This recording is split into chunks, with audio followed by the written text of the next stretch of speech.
Welcome back, everybody, on a crazy busy Wednesday show. Much more on the Vikes Adam Thielen deal going down. Vikings have officially announced it. Just got the email. We were in commercial, so it is a done deal that the DL kid is coming back home.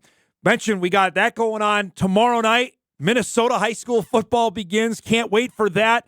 Some teams jumping in the pool. Moorhead plays tomorrow. Kevin Feeney will join us to preview that as the Spuds have their 6A opener with Rogers. A bunch of other teams, including Barnesville, play tomorrow. Trojans, I don't know if our next guest got somebody angry. They got to go all the way to Roseau to start off 2025. It's great to have Bryan Strand back with us, head football coach at Barnesville, as they open up the season tomorrow. When I know you and I have talked schedules and section placements too many times to count. So when you got the 25 schedule, were you grimacing about, or is, hey, let's get it out of the way, we got to go to Roseau right off the hop? It was fine. I mean, you know that you're going to go up to either there or War Road every year. So, Roseau's, I think, like 15 minutes closer. So, yay for us. We don't have to go all the way to War Road. And actually, they've got to come back down here. War Road comes here in week 8. So, actually worked out well because they were able to move the game to Thursday. So, the family can head down to Rushford for my son's first game. Yeah, well, I want to talk about that in a second here. Just describe the new year. I know expectations always sky high. Last year certainly didn't end the way or where you hoped. How much is that a carryover, if any, for 2025? I think it's always on your mind, especially when, the team that we lost to in double overtime makes the state finals. Yeah. But we've got basically the same backfield that started that state game back this year. And it's very, very loaded. I think for the first time in my career, it's all 3 seniors that are back there. And Jacob Strand's at quarterback, and he was a quarterback in our state game last year.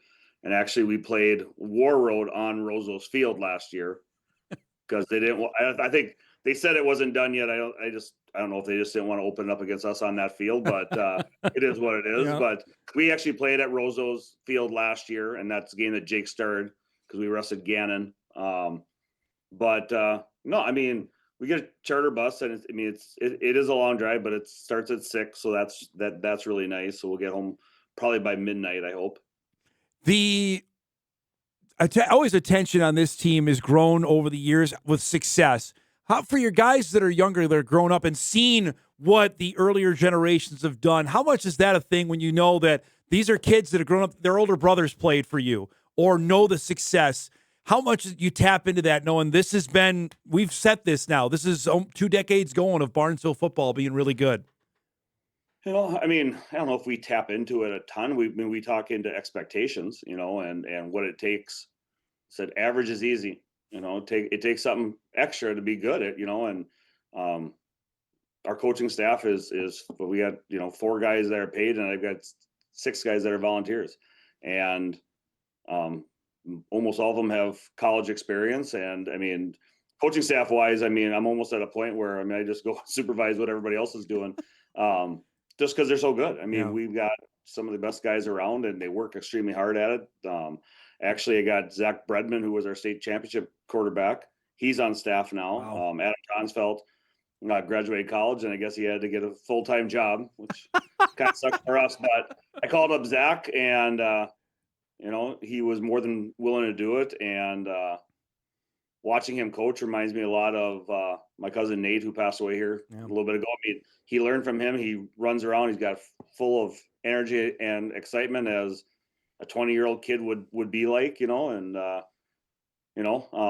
coaches just do a great job. And I think they do a good job of preparing our kids every single week. So basically you're the CEO now during practice, just walk around and look important? Basically, I'm the old guy there that just kind of, yells on occasion to work harder.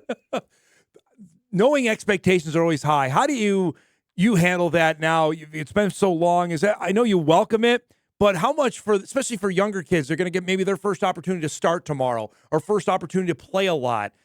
How do you address that with them? Like, this is the standard. We're expecting this when you go out and you play varsity football for us.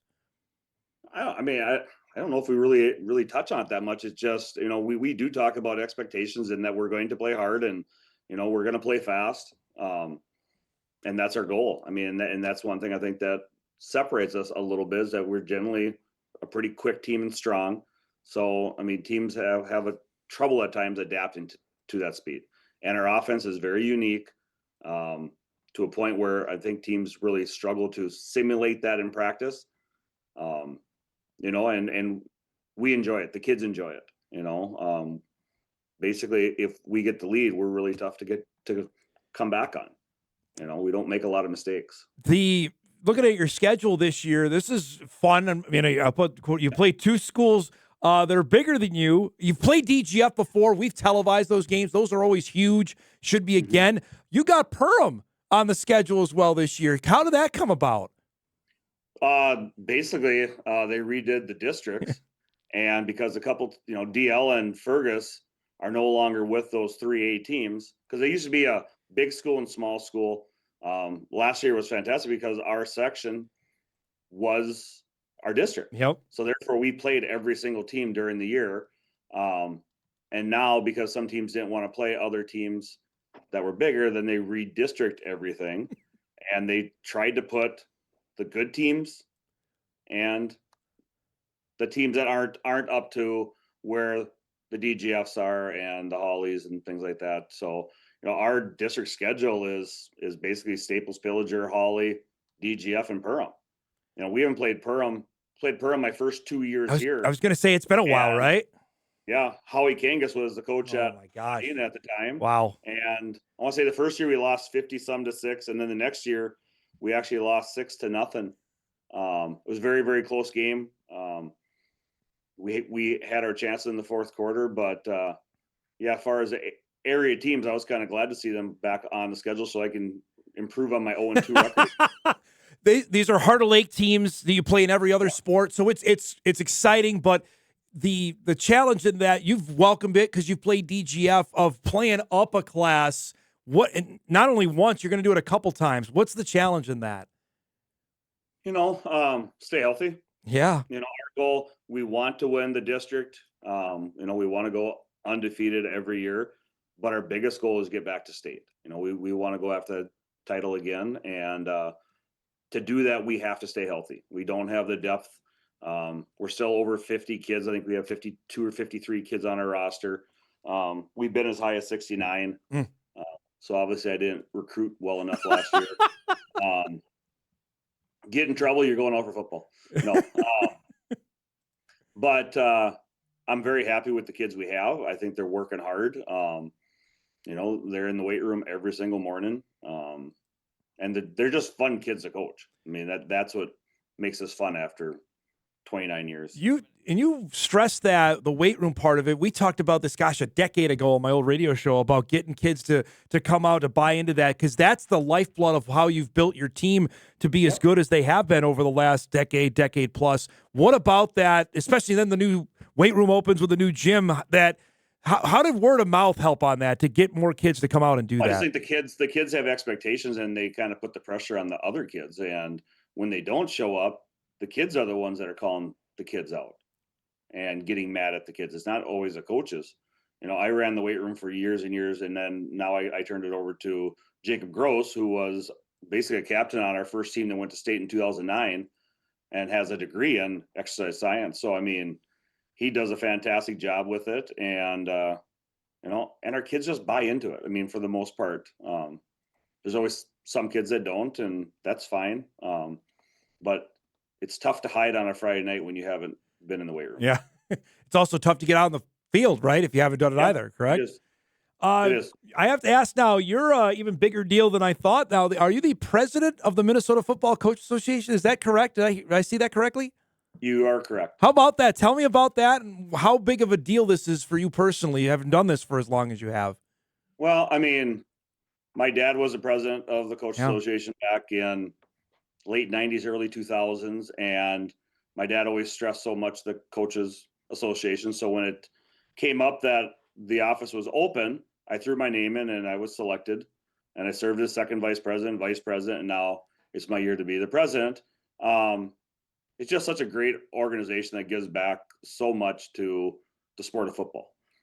Actually, this year we got word that football numbers are up over 700 kids across the state of I read Minnesota. that story. Yeah. So,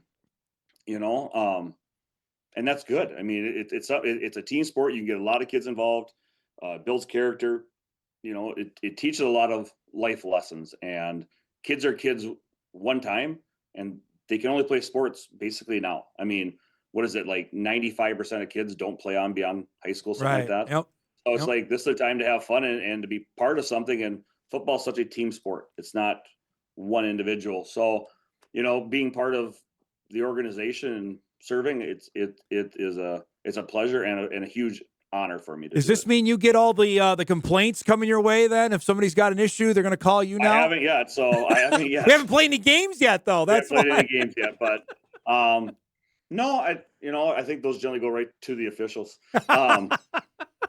But no, I mean, it's just, it's about serving and doing something back so that the organization continues on and continues to serve. I know replay is up again in the state semifinals and championship. Can you discuss that for how that's going to be looking different this year?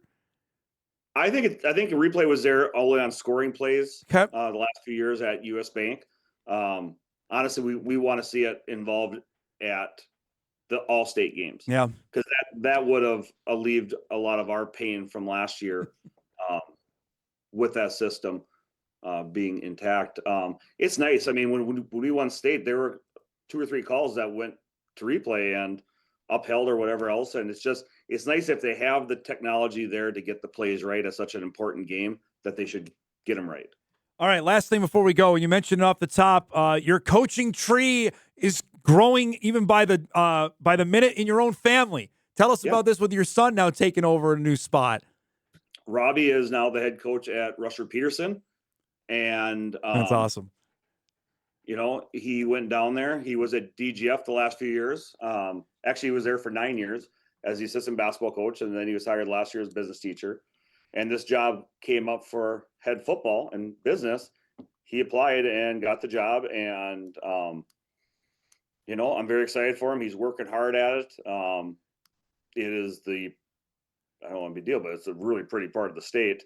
He's about 25 minutes out of Winona, so there's gigantic bluffs all the way around the town. Yep. Learned a new fact that they have rattlesnakes all around their towns. Okay. Didn't know that. Yeah, I didn't know. Didn't know that. They're down there. But he opens up on Friday night, so we're going to go play in Roseville Thursday, and then we're going to basically trek the entire length of the state in 24 hours as the family is going down to catch Robbie's first game. That's awesome. You don't know how many times you're going to be able to get down there for a game. But very proud of him. He really has done a fantastic job down there. The kids are enjoying him. They're running kind of a variation of our old offense, the wing T, and along with motioning into some power T stuff that we do now. So, he's a very positive guy and he's a good coach, and it's fun to see him in his new role. There's no direct route from Roseau to Rushford though, correct?